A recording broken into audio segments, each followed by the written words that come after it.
He heard icy outside while working. What he did next changed everything. Miguel heard boots on the stairs while he was still on the clock. This job was supposed to keep his head down. Cash work. No questions, no papers. Then the voices came through the hallway. Sharp, official, saying his floor number. His phone started vibrating in his pocket. But he didn't look. On the table in front of him sat a half-finished form with his name spelled wrong. Outside the door, someone knocked once, then tried the handle. Miguel had seconds to decide. Do you disappear again, or finally do something that can't be undone? Miguel stood frozen with the hum of the fluorescent light pressing down on his thoughts, the sound suddenly louder than the boots that had stopped outside his door. He kept his eyes on the form, on the crooked letters of his name, that made him feel like a mistake already filed away. Sweat gathered at the back of his neck as he remembered other stairwells, other knocks, other nights when it slipped out before anyone could decide his fate for him. The room smelled of dust and burnt coffee, a smell that reminded him of the factory in El Paso where he first learned how to disappear. His hands shook, not with fear alone, but with the weight of exhaustion that came from always being ready to run. He wondered if the man knocking knew how many times he had crossed borders that were never supposed to matter. The thought of his mother's voice, soft and tired, came to him uninvited and unwelcome. He swallowed hard, realizing that this time there was nowhere else in the building to hide.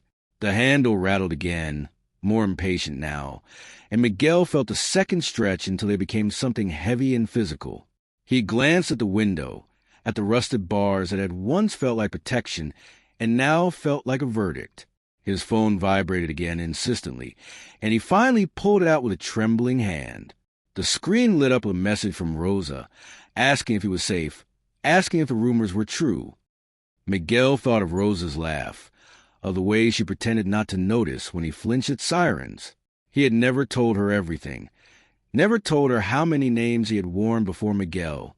The silence outside the door deepened, as if whoever stood there was listening for his breathing.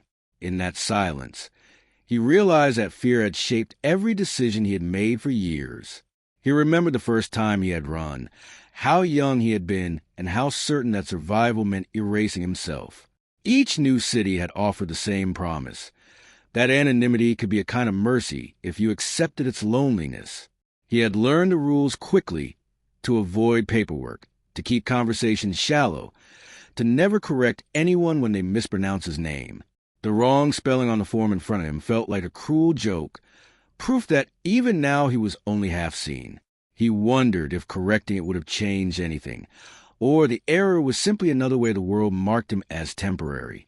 Outside, a voice murmured to another, too low for him to hear, and his chest tightened.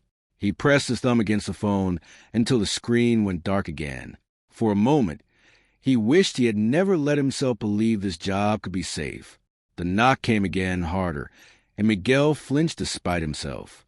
He imagined a hallway filled with uniforms and radios, with people who would never know the nights he spent lying awake listening for footsteps. His mind raced through escape routes that no longer existed, through doors that had been locked months ago. He felt anger surface beneath the fear, anger at the years stolen by vigilance and silence.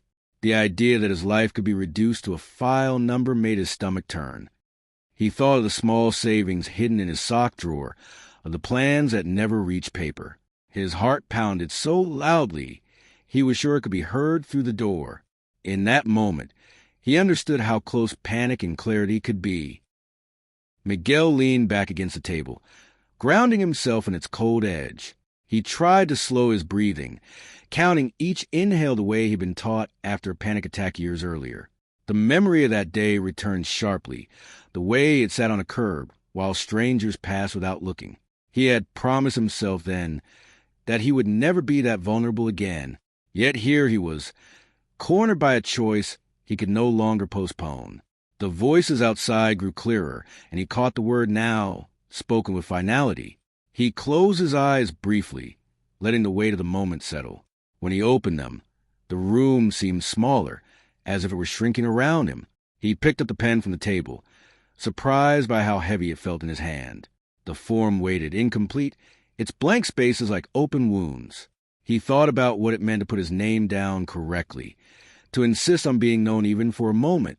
The idea terrified him more than running ever had. He imagined the consequences rippling outward, touching Rosa, touching his family far away. The knock came a fourth time, decisive, and the handle stopped moving.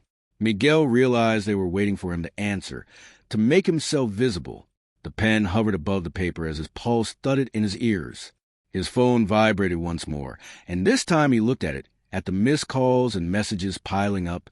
He felt a sudden surge of regret for all the times he had stayed silent when someone needed him. The loneliness he had accepted as protection now felt like a cage he had built himself. He wondered if disappearing again would even work, or if it would simply delay this moment. The thought of living another year in hiding made his chest ache in a new way. Outside, the hallway felt quiet, as if the world itself was holding its breath. Miguel realized that whatever he chose next would follow him forever. He lowered the pen and stared at the door, at the thin barrier between his life as it was and whatever came next. A strange calm settled over him, fragile but real, as he acknowledged the truth he had been avoiding. Running had kept him alive, but it had also kept him from living. He thought of the wrong letters on the form and felt a sudden urge to correct them, to claim the name he had been carrying all along. The decision formed slowly, solidified with each passing second. He did not know if it was courage or desperation that guided him. All he knew was that the knock had given him a chance he had never taken before. And as he stepped toward the door, Miguel understood that he was about to choose whether his story would remain unfinished. Miguel reached the door and felt the chipped wood under his fingers, grounding himself in its roughness as if it could anchor him to the moment. He did not open it yet, instead leaning close enough to hear the quiet shuffle of movement on the other side. A man cleared his throat in the hallway, the sound professional and practiced, and Miguel wondered how many doors that man had stood behind just like this one. The thought made his stomach tighten, because it meant this was routine for them, while for him it was everything. He imagined the hallway's faded carpet, the buzzing exit sign at the far end, the narrow window that looked out onto an alley filled with trash bins.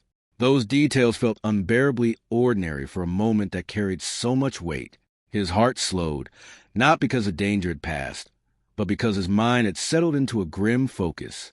He realized that fear no longer felt like a command, but like information he could finally choose to ignore. He pressed his forehead briefly against the door, closing his eyes as memories crowded in without permission. He saw himself at 16, riding in the back of a truck with strangers, gripping a borrowed backpack like it contained his entire future. He remembered the man who had promised work and safety, then disappeared the first night, leaving them to scatter like animals. Those early lessons had taught Miguel that survival meant trusting no one and leaving no trace. Each city afterward had been a variation of the same lie, that if he stayed quiet enough he might be spared. He felt a surge of bitterness at how well he had learned that lesson. The hallway outside remained silent, patient in a way that felt calculated. Miguel opened his eyes, feeling older than his years and tired of carrying those memories alone. He stepped back into the room and looked again at the table, at the form that now felt like an accusation. The wrong spelling of his name stared back at him, and he felt an unexpected flash of anger at its carelessness. That small error summed up so much of his life, the way people reduced him to paperwork without ever asking who he was. He picked up the pen again, his grip steadier now, and traced the letters with his eyes. The idea of correcting it felt like a declaration, even if no one else would ever notice.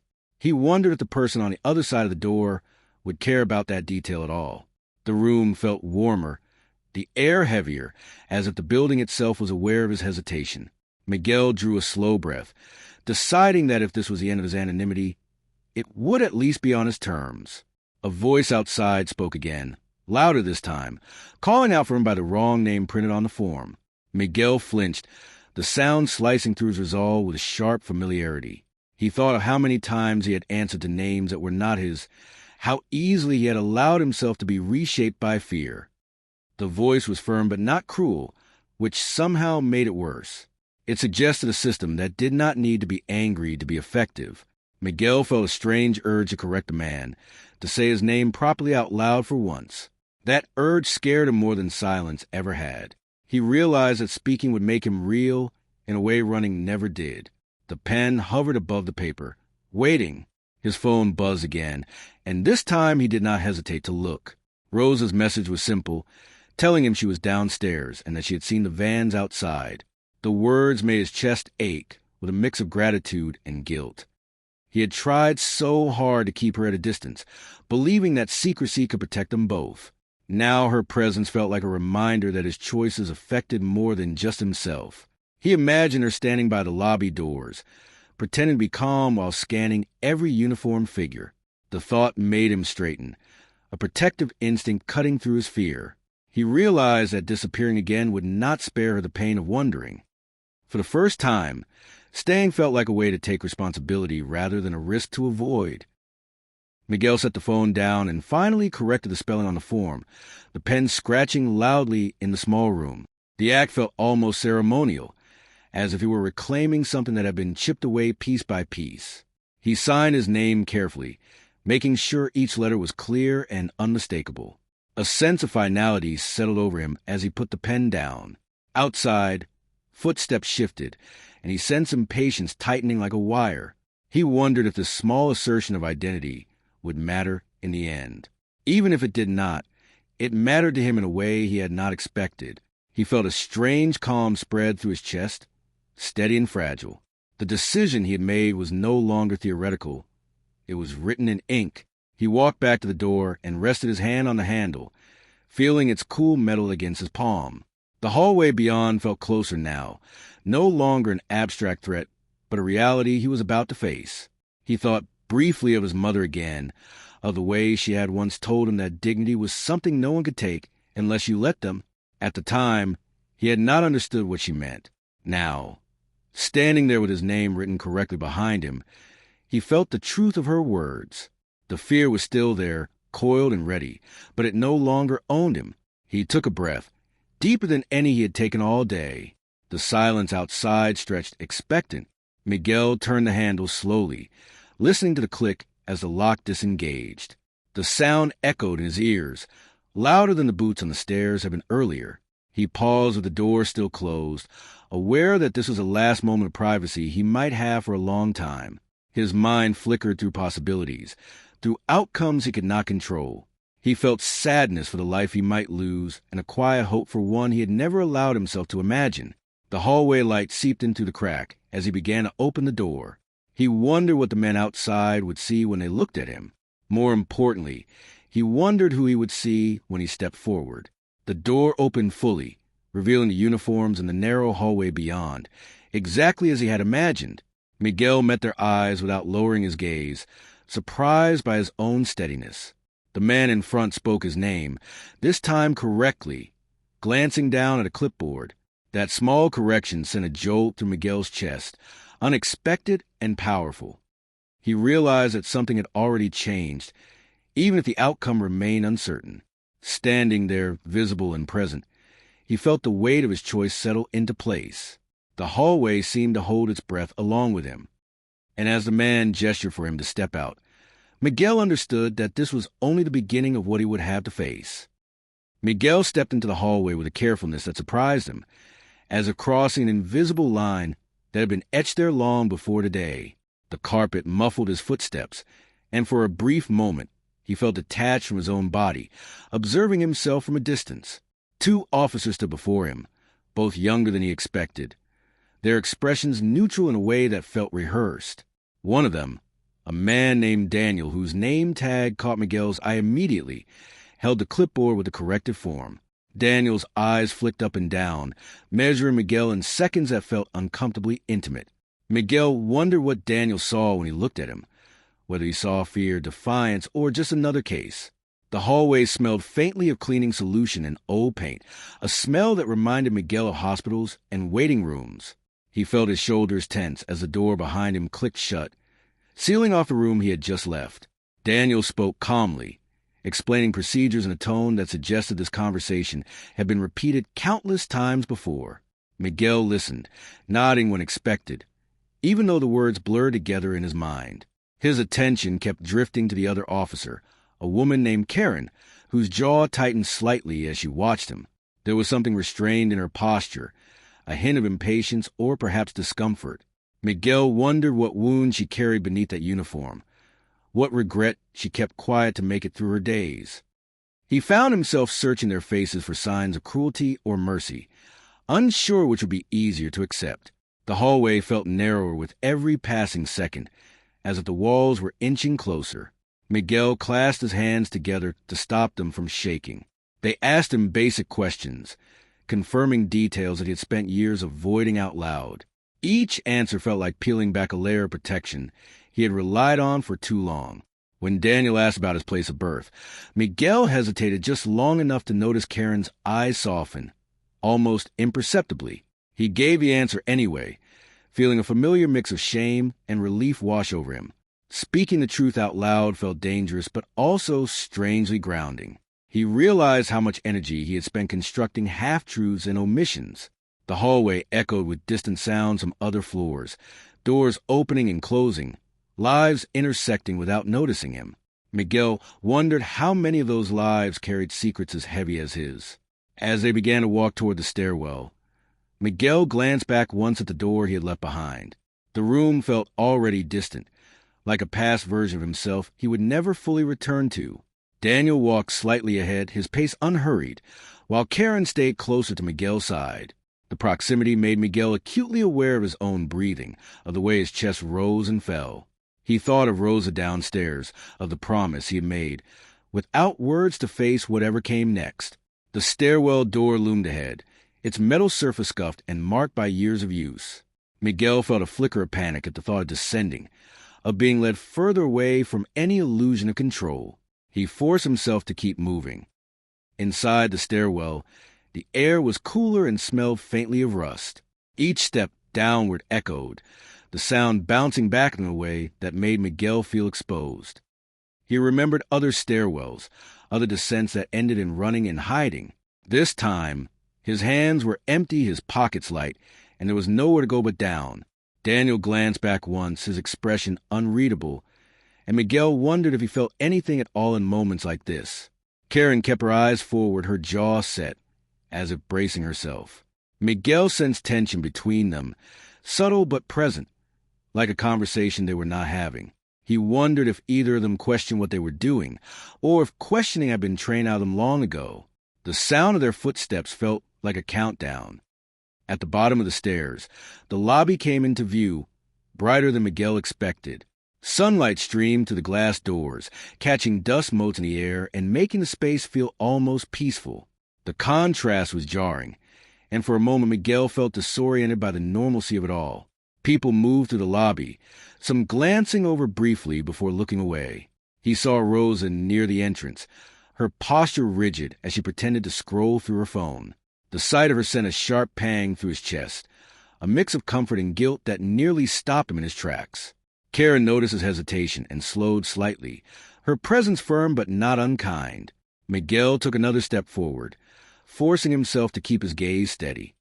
Rosa looked up then, their eyes meeting across the room, and everything else seemed to fade.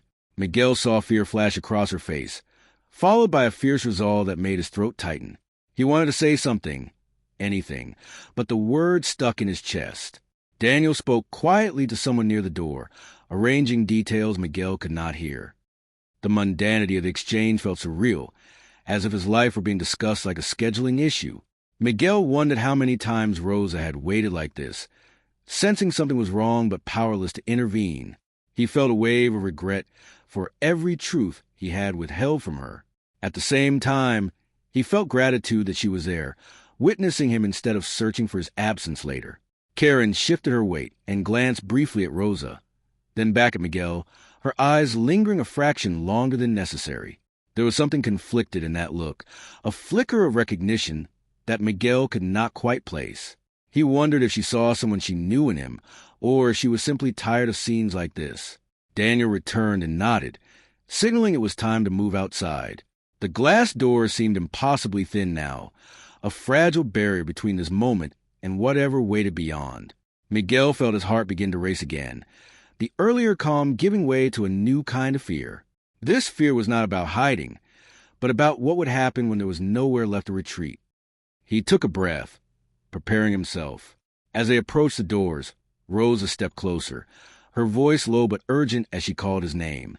Miguel turned his head just enough to acknowledge her, a silent exchange passing between them. He wished he could promise her that everything would be okay, but the lie felt too heavy to carry. Instead, he held her gaze, hoping she could read his resolve in his expression. The doors opened, letting in the noise of the street and the harsh clarity of daylight. Miguel felt the weight of countless eyes, imagined and real, settle on him. The world outside seemed larger and more unforgiving than it had moments ago. And as he crossed the threshold, he wondered whether this choice would protect the people he loved or expose him to a pain he could never undo. Outside, the street noise washed over Miguel in a disorienting wave, engines idling distant horns, the low murmur of conversations that had nothing to do with him. The air felt colder than he expected, sharp against his skin, and he realized how long he'd been breathing recycled air indoors. A white van was parked at the curb, its side unmarked but unmistakable in its purpose, and the sight of it made his stomach drop. Daniel guided him forward with a light touch at his elbow, professional and impersonal. Karen walked a step behind, her presence steady and watchful, as if she were guarding something fragile. Miguel kept his eyes forward, aware of Rosa hovering just behind the glass doors. Each step felt heavier than the last, as though gravity itself were resisting his movement. As they reached the van, Daniel opened the side door and gestured for Miguel to step inside. The interior was cramped and smelled faintly of rubber and disinfectant, a scent that made Miguel think of clinics and temporary solutions. He hesitated for a fraction of a second, his mind flashing with images of other vehicles, other forced journeys he had heard whispered about. Karen noticed and spoke quietly, telling him to take his time, her voice softer than it had been all day. The kindness in her tone unsettled him more than brusqueness would have. He wondered what had shaped her into someone who could carry out this work and still offer small mercies. Miguel climbed inside, the door sliding shut behind him with a dull thud that reverberated through his chest. The sound felt final in a way he could not fully articulate. The van pulled away from the curb, and Miguel watched the building recede through the narrow window. Rosa stood there, smaller now, her face a blur of worry and determination. He pressed his palm against the glass instinctively, though he knew she could not see the gesture. The city moved past them, familiar streets suddenly foreign when viewed from this angle. Miguel tried to anchor himself by naming landmarks in his mind, a cafe he had worked at briefly, a bus stop where he had waited countless mornings. Each place carried a memory of effort and restraint, of a life lived carefully at the margins. He felt a deep ache for the ordinary routines he had taken for granted. The van's engine hummed steadily, indifferent to his thoughts. Daniel sat across from him, reviewing paperwork with a practiced efficiency that Miguel envied. Karen took the seat beside him, her posture relaxed but alert, as if she were aware of every shift in his breathing. The silence inside the van stretched, punctuated only by the rustle of papers and the occasional crackle of a radio. Miguel felt the urge to speak, to fill the quiet with something human, but he did not know what was safe to say. He wondered if Daniel ever thought about the people behind the forms, or if compartmentalization was the only way to survive this job. Karen glanced at Miguel briefly, then looked away, her jaw tightening as if she were holding something back. The unspoken tension between them thickened the air. Miguel realized that everyone in the van was carrying something they did not voice. They drove for several minutes before Daniel finally spoke, asking Miguel if he needed water. The question caught Miguel off guard, its normalcy clashing with the situation. He nodded, accepting the bottle when Karen handed it to him. Their fingers brushed for an instant, and Miguel felt a jolt of awareness at the simple human contact. He took a sip, the coolness grounding him, and murmured a quiet thank you. Karen acknowledged it with a small nod, her eyes flickering with something like relief. Miguel wondered if she needed gratitude as much as he needed compassion. The van turned onto a wider road, traffic thickening around them. The sense of being carried along by forces beyond his control intensified. As the city blurred past, Miguel's thoughts drifted to the past he had tried so hard to outrun. He remembered the first job that paid him in cash, the pride he felt in earning something without owing explanations. He remembered nights spent studying maps, planning routes he never took, always ready to leave before roots could form. Those habits had kept him safe, but they had also hollowed him out in ways he was only beginning to understand. Sitting in the van, he felt the weight of years spent anticipating disaster instead of building a future. The realization stung, bringing with it grief he had not allowed himself to feel before. He wondered if it was too late to reclaim anything he had lost. The road ahead stretched on, offering no answers. Karen broke the silence again, this time asking him about Rosa, her voice careful and restrained. Miguel answered honestly, telling her she was someone he cared about deeply. He did not elaborate, sensing that the simplicity of the statement carried enough weight. Karen listened without interrupting, her gaze fixed on a spot just beyond his shoulder. When she spoke again, she mentioned having a sister who worried too much, who always feared the worst. The admission felt personal, almost accidental, and Miguel sensed a regret behind it. He realized that Karen was not as insulated from this work as she pretended. Daniel glanced up briefly at the exchange, then returned to his paperwork, choosing not to intervene. The van continued its steady progress, holding their shared unease within its metal walls. They approached a larger building on the outskirts of the city, its gray facade looming against the sky. Miguel felt his pulse quicken as the van slowed, the weight of the moment pressing down on him again. He did not know what awaited him inside, how long he would be there, or what decisions would be made about his life. The unknown stretched before him like an open wound. As the van turned into the lot, Miguel took a deep breath, steadying himself for the next step. He felt the presence of Daniel and Karen on either side of him, their own uncertainties vibrating in the confined space. The van came to a stop, and for a brief moment, no one moved. Miguel understood that this pause was another threshold, and crossing it would demand a different kind of strength than he had ever needed before. The doors of the van opened onto a parking lot that felt deliberately empty, its wide lines and faded numbers suggesting order without comfort. Miguel stepped down carefully, his legs stiff from the ride, and felt the rough pavement under his shoes. The building loomed closer now, its windows narrow and tinted, giving nothing away about what happened inside. Daniel moved ahead, speaking briefly to a guard at the entrance, while Karen stayed near Miguel, her presence a quiet constant. The air carried the faint smell of asphalt warming under the sun, a reminder that the world outside this place continued as usual. Miguel wondered how many people passed this building every day without knowing what it held. The thought made him feel both invisible and painfully exposed. He straightened his back, preparing himself for whatever came next. Inside, the temperature dropped noticeably, the air-conditioned chill seeping through his clothes. The lobby was stark and functional, furnished with bolted-down chairs and a counter protected by thick glass. A television mounted high on the wall played a muted news channel, images of distant events flickering without sound. Miguel was guided to a row of chairs, where Daniel instructed him to sit while paperwork was processed. Karen stood off to the side, arms crossed loosely, scanning the room with an alertness that suggested long habit. Miguel sat, clasping his hands together to keep them from fidgeting. He felt the weight of the building press down on him, its walls designed to absorb stories without acknowledging them. The sense of waiting settled in his chest, heavy and unavoidable. Time began to stretch in uncomfortable ways, minutes bleeding into one another without clear markers.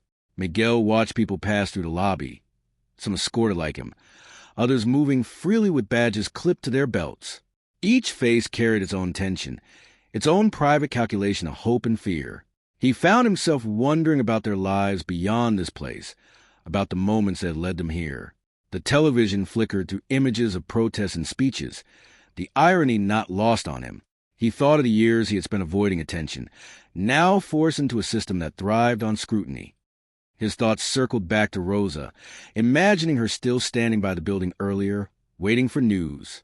The not knowing felt like a separate punishment layered onto everything else. Daniel returned with a folder and sat across from Miguel, his expression serious but controlled. He explained the next steps in careful terms, outlining interviews, checks, and timelines that sounded deliberately vague. Miguel listened closely, asking a few questions despite the knot in his stomach. Each answer confirmed what he already suspected, that nothing would be quick or simple from here on out. Karen watched the exchange quietly, her gaze flicking between them as if measuring the impact of each word. Miguel noticed how Daniel avoided eye contact when mentioning potential outcomes, a small tell that betrayed his discomfort. The folder on the table felt like a physical manifestation of uncertainty. Miguel nodded, absorbing information that would shape the immediate future he could no longer plan. When the formalities paused, a silence fell between them that felt more personal than procedural. Karen cleared her throat and asked Miguel if he had anyone who needed to be notified, her voice steady but her eyes searching his face. Miguel hesitated, thinking of Rosa again, of the fragile balance he had tried to maintain. He gave her Rosa's name and number, trusting her with that piece of his life despite the risk. Karen wrote it down carefully, her pen moving slower than necessary, as if acknowledging the significance of the gesture. She met his eyes briefly and nodded, a silent promise he hoped she could keep. Daniel stood then, excusing himself to make arrangements, leaving Miguel and Karen alone in the lobby. The absence of official motion made the moment feel strangely intimate. Karen took a seat a short distance away, not too close, not too far, and rested her elbows on her knees. She told Miguel quietly that the waiting was often the hardest part, harder even than the outcomes themselves. The admission surprised him, its honesty cutting through the institutional calm. Miguel found himself responding in kind, admitting that he had been waiting most of his life for something to end. The words felt heavy but necessary, a truth he had never voiced aloud. Karen listened without interrupting, her expression unreadable but attentive. He wondered what she had waited for in her own life, what unresolved chapter had led her here. The shared silence that followed felt less oppressive than before. A guard eventually approached, signaling that Miguel needed to move to another area. Karen stood with him, guiding him down a hallway that smelled faintly of disinfectant and old paper. The corridor was lined with doors, each one closed, each one hiding its own version of this moment. Miguel felt a familiar tightening in his chest, but it was tempered by a growing resolve. He was no longer just reacting. He was participating, however limited his agency might be. Karen stopped at one door and told him this was where he would wait next. Her voice softened as she wished him luck, the phrase sounding inadequate but sincere. Miguel thanked her, meaning it more than he could say. As the door closed behind him, Miguel found himself alone in a small room with a table, 2 chairs, and a narrow window set too high to see through. The hum of the building filled the silence, a constant reminder that he was no longer free to come and go. He sat down slowly, placing his hands flat on the table to steady himself. His thoughts churned, cycling through fear, hope, and a strange sense of relief at no longer running. He wondered what Rosa was doing at that exact moment, whether she felt the same uneasy calm he did. The room felt like a pause in his life, a space between what had been and what would be decided for him. Miguel closed his eyes briefly, gathering himself for the questions to come, aware that whatever happened next would leave a mark he could never fully erase.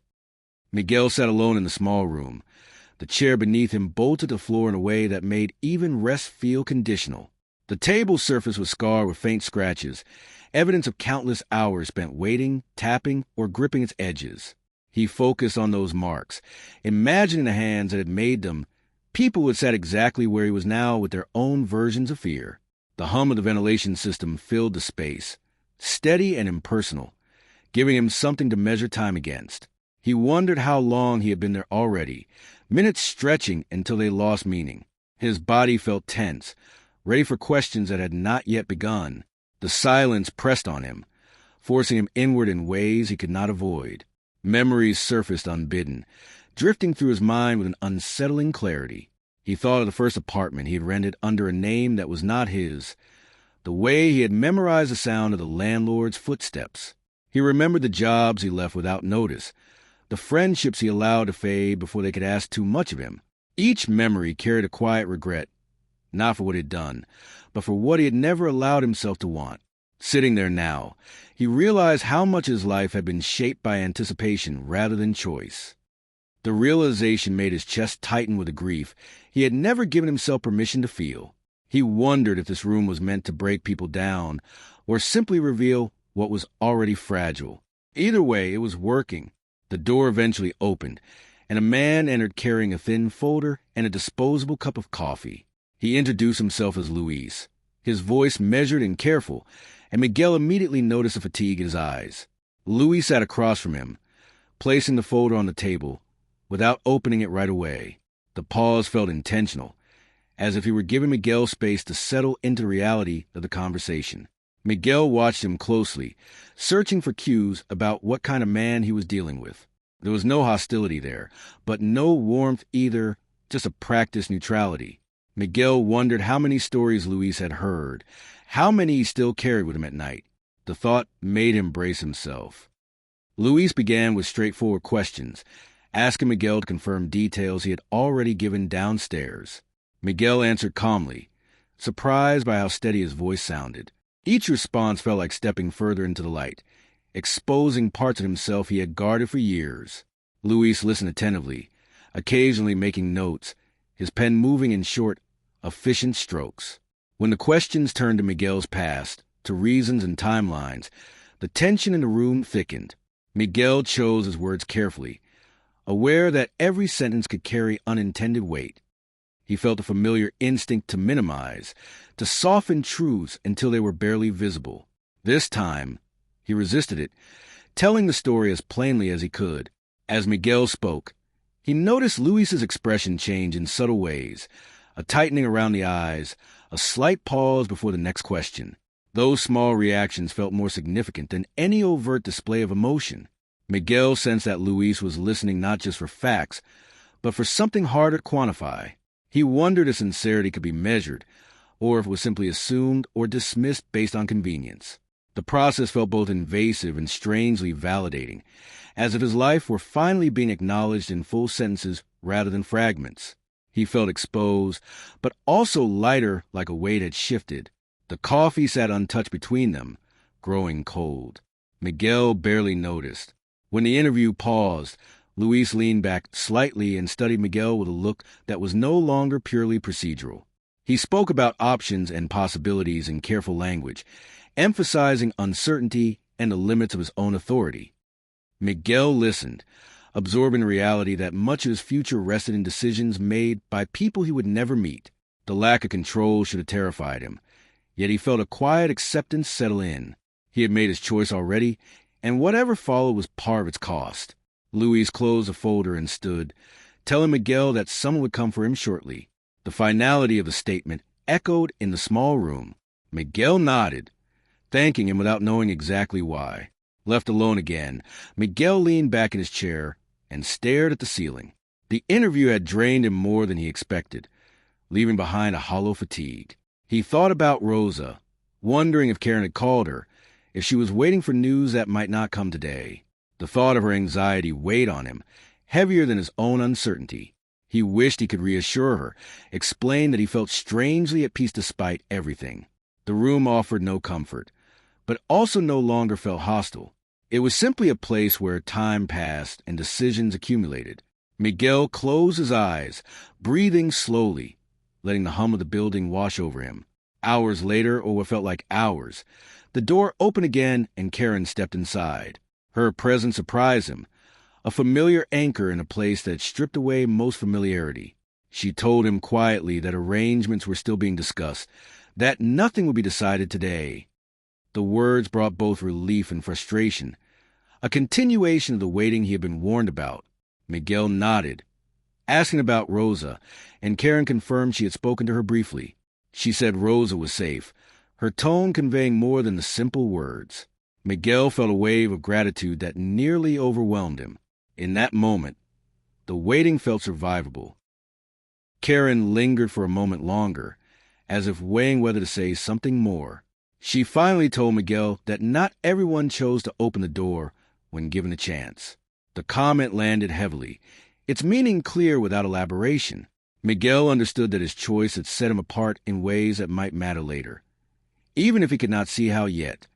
Karen met his eyes, a quiet acknowledgement passing between them, and then she turned to leave. As the door closed behind her, Miguel sat with the echo of her words. He realized that whatever came next, he would carry the knowledge that he had chosen to be seen, and that knowledge changed him in ways no outcome could undo. Miguel remained seated long after Karen left, her words circling his thoughts with a persistence that surprised him.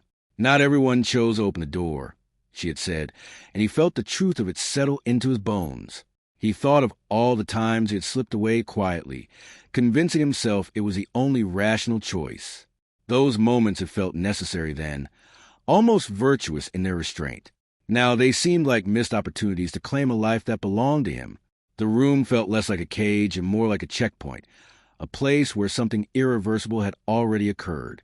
He understood that the decision he had made upstairs had shifted something fundamental, even if the consequences were still unfolding. That realization brought a strange steadiness to his breathing. Time continued its slow, indistinct passage, marked only by the hum of machinery and distant footsteps in the hallway. Miguel's thoughts drifted again to Rosa, imagining her trying to appear composed while waiting for updates that came too slowly.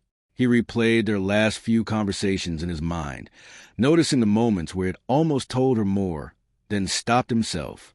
The regret was sharp but not paralyzing, tempered by the knowledge that she now knew more than she ever had before.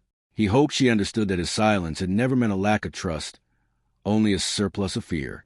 The idea that she might be angry with him felt unbearable. Yet he accepted that anger would be easier to face than her absence. He resolved that if given a chance, he would tell her everything, even the parts that made him ashamed. The waiting room offered no promises, but it gave him space to make that commitment to himself. Eventually, the door opened again, this time revealing Daniel, his expression more tired than before. He carried another folder, thicker than the last, and closed the door behind him carefully. Daniel explained that Miguel would be transferred to a temporary holding area for the night, his tone factual but not unkind. Miguel listened, nodding, the information washing over him with less resistance than he expected. He asked one practical question about contacting Rosa, and Daniel assured him arrangements would be made. The assurance felt tentative, but Miguel chose to accept it. He noticed a flicker of something like respect in Daniel's eyes, though it was quickly masked by professionalism. The interaction felt less like an arrest and more like a reluctant negotiation between two men aware of the limits of their roles. As Daniel led him down another corridor, Miguel noticed details he had missed before: the scuffed baseboards, the faint discoloration on the walls where hands had rested. These marks felt like a silent archive of presence, evidence that countless others had passed through these spaces carrying their own stories. The holding area was quieter, the lights dimmer, designed more for containment than conversation. Miguel was shown to a narrow room with a cot, a small sink, and a toilet partially shielded by a low partition. The door closed behind him with a softer sound than he expected, almost apologetic. He sat on the edge of the cot, absorbing the reality of staying the night. The fatigue that settled over him was deep and unresisted. Later, when the lights were lowered further, Miguel lay back and stared at the ceiling, listening to the building settle around him. The sounds were different here, more muted, as if even noise had been regulated. He thought about sleep, wondering if it would come easily or not at all. His mind replayed the moment at the door again, the decision that had led him here. For the first time, that memory did not carry panic, only a sober clarity. He understood that whatever followed, he would not regret opening it. The acceptance surprised him, its calmness almost unsettling. He closed his eyes, letting exhaustion pull him under. Dreams came in fragments, scenes from different cities blending together without clear borders. He saw stairwells and hallways, doors that opened and doors that never did. In one dream, he stood in a room filled with papers, all bearing his name spelled correctly. The image felt significant, though he did not fully understand why. He woke briefly in the night, disoriented, then settled back into sleep with a hand resting over his chest. The steady rise and fall of his breathing reassured him that he was still here, still moving forward in some way. Even in rest, the sense of transition lingered. Morning, he sensed, would bring another reckoning. When light finally filtered into the room, Miguel woke with a dull ache in his limbs and a clarity in his thoughts. He sat up slowly, grounding himself in the present. The day ahead was uncertain, filled with decisions beyond his control, but he felt prepared to face them. He thought again of Rosa, hoping she would hear from him soon, hoping she would still be there when she did. The fear had not disappeared, but it no longer dictated his every thought. He realized that something inside him had shifted permanently, a quiet refusal to vanish again. As footsteps approached outside his door, Miguel took a steadying breath, ready for whatever came next, knowing that the most important choice had already been made. The door opened shortly after sunrise, and Miguel sat up immediately, his body responding before his thoughts could catch up. Daniel stood there again, looking more human in the softer light, the fatigue in his face no longer hidden by the starkness of the building. He told Miguel to gather his things, though there was almost nothing to gather, and explained that there had been developments overnight. Miguel listened carefully, searching Daniel's tone for clues, but found only caution. As they walked down the corridor together, Miguel felt a familiar tightening in his chest, the instinct to prepare for the worst resurfacing despite his resolve. He reminded himself that he had already crossed the most difficult threshold. Whatever waited now would not erase that. The hallway seemed less oppressive in daylight, its harshness softened by the simple fact of morning. They entered a small office where Luis was already seated, the same folder on the table, but now joined by additional documents. Karen stood near the window, her posture tense, as if bracing for an outcome she could not influence. Miguel took the chair offered to him, his hands resting flat on his thighs. Luis spoke carefully, explaining that Miguel's case had been flagged because of inconsistencies that, once reviewed, worked in his favor rather than against him. The wrong spelling on the original form, combined with employment records and testimony from the contractor who had hired him, revealed procedural errors that could not be ignored. Miguel felt a slow, dawning disbelief as the words settled in. This was not freedom, Luis clarified, but it was a stay, a pause in the machinery that usually did not stop. Miguel realized that the smallest details, the ones he'd been taught never correct, had finally mattered. Karen added that Rosa had been contacted again, that she was waiting nearby if Miguel wished to see her. The offer hit him harder than any official decision could have. He nodded, unable to speak for a moment, his throat tight with emotion he had kept contained for too long. Daniel looked down at the table, giving him a brief, private moment, while Luis outlined next steps that sounded almost hopeful in their restraint. Miguel understood that the road ahead would still be uncertain, filled with check-ins and scrutiny, but it was a road he would be allowed to walk.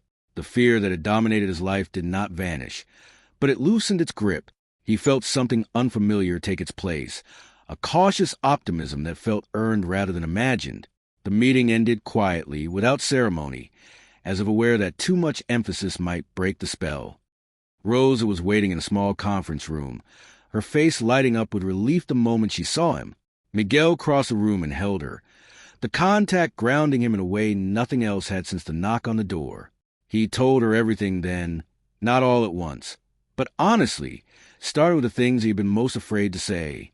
She listened without interrupting, her grip firm, her presence unwavering. There were tears and there were questions, but there was no turning away. Miguel realized how much energy he had spent protecting people from truths they were strong enough to hear. In that moment, he felt the weight of years of silence lift, replaced by something steadier and more durable.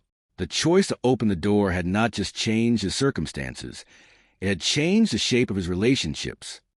Later, as Miguel stepped outside into daylight again, the world felt sharper, more vivid, as if he were seeing it for the first time. The vans were gone. The street returned to its ordinary rhythm, indifferent to the drama that had unfolded. He knew that nothing was guaranteed, that safety was still conditional, but he also knew he would no longer erase himself to survive. The memory of the form with his name spelled wrong surfaced again, now transformed into a symbol of everything he had accepted without question. Correcting it had been a small act, almost invisible, yet it had altered the course of his life. He understood then that systems might be rigid, but they were not infallible, and silence was not always protection. Sometimes, being seen was the only way forward. In the days that followed, Miguel began the slow work of staying present, of showing up to appointments and conversations he once would have avoided. Each step felt deliberate, anchored by the knowledge that his story now existed on record, imperfect but real. He found himself thinking often about the other marks on tables, the other doors that remained closed. He wondered how many stories had ended quietly because no one chose to tell them. The thought stayed with him, not as guilt, but as responsibility. He carried his past with him still, but it no longer dictated every move. For the first time, Miguel felt that his life was not just something happening to him, but something he was actively inhabiting. Years later, when Miguel told this story, he would begin with the sound of boots on the stairs and a form with his name spelled wrong. He would explain how close he came to disappearing again and why he chose not to. He would not frame it as bravery, but as exhaustion giving way to honesty. He would say that the outcome was uncertain, fragile, and incomplete, just like most real lives. And he would emphasize that the story survived not because the system changed overnight, but because he refused to remain invisible within it. Some stories endure only when someone decides they are worth telling. Miguel became that someone not just for himself, but for others who might one day stand behind a door, weighing the same impossible choice. If this story stayed with you, subscribe to the channel for more stories like this, where quiet choices change everything.